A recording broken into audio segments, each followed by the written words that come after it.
Elə ki kəbin oxundu, fərq eləməz. Kəbin oxunan gündən bir sıra haqlar gəlir. Ola bilər hələ nişanlıdır. Onlar haqlardan biri itaətdir. Qadın həyat yoldaşına itaət eləməlidir. Yəni qadın kişinin sözünə qulaq asmalıdır. Yəni qadın evdən çölə çıxanda da həyat yoldaşı izin verməsə, çıxsa haramdır. İndi istəyir ailə qurub ya da qurmayıb, fərq eləməz. Ailə qurub ya qurmayıb, kəbin ki oxundu, haqq əda olmalıdır. Qadın baxmayaraq ata evindədir. O haqqı icra eləməlidir. Nişanlı vaxtı mühüm məsələlərdən biridir. Ümumiyyətlə nişanlı məsələyə toxunum. Ondan bir iki kəlmə danışım. Çalışaq ki, cavanlara deyirəm, onlar nişanlı dövrü çox mükəmməl keçməlidir. Niyə? Səbəb nədir? Çünki şeytan çox müdaxilə edir. İki ailənin arasına daxil olur. Şeytan qızla oğlanın arasına da daxil olur. İlk əvvəl daha yaxşı gedir. Qız oğlana can, can oğlana qız. Qıza deyir də can, qız deyir can, oğlan da qıza deyir canım sənə qurban, ya canım sənə fəda olsun.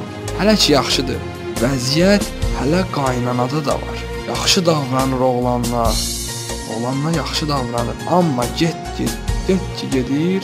Bu da davam eləyir. Şeytan müdaxilə eləyir. Bu vəziyyətdəki yaxşı olar ki, unutmayasınız.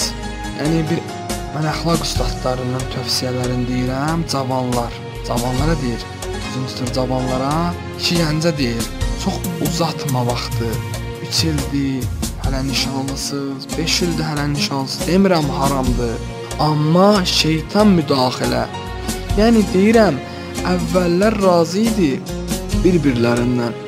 Hətta xanım xoşlayır ki, kişi, yəni qarşı tərəf ona qadağalar qoysun. İlk əvvəl belə xoşlayır. Qadağa qoysun. Qadağa qoymasa, narahat gəzir ki, bu mənə diqqət yetirmir. Əvvəl belədir. Amma biraz keçir. Biraz vaxt ötür, özünüz bilirsiniz nələr olur da, yaxşıdır. Yaxşıdır ki, nişanlı oldu tez ailə qursunlar. Tez keçməsin və bu nişanlı vaxtı ataların boynunda da haqlar var. Haqqı icra eləsinlər. O haqq nə haqqıdır? O haqq kəbir haqqıdır.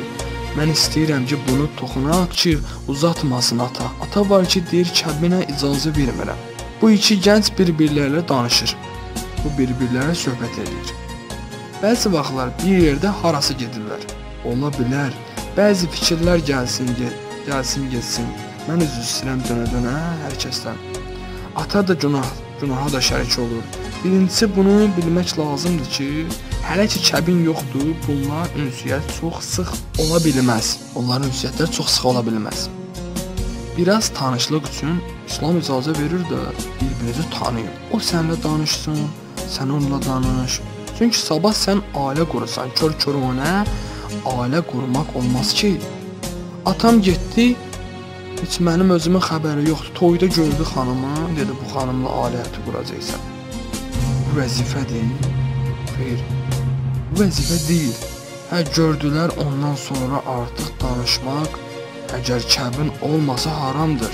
Gərək oğlan görsün, tanısın, baxsın və ondan sonra da onunla sıx-sıx danışmaq haramdır da. Tanıdılar bir-birlərini, tanıyandan sonra bir-birlərini kəbinsiz şəkildə, yəni əl onun əlinə dəyə bilməz, haramdır. Günah var, cəzası çəkəcək. Əgər tövbə eləməsə, tövbə eləsə işim yoxdur. Atanın vəzifəsidir ki, bu işdə kömək olsun. Amma yenə bağışlayın, mən cavanlara xahiş edirəm, atanızı, anavızı məyus eləməsinlər. Üzr istəyirəm bu sözümü dönə. Bəzi şeylər halaldır, amma bir şey var da, hər şeyin öz vədəsi var. Onda insan diqqətli olsun.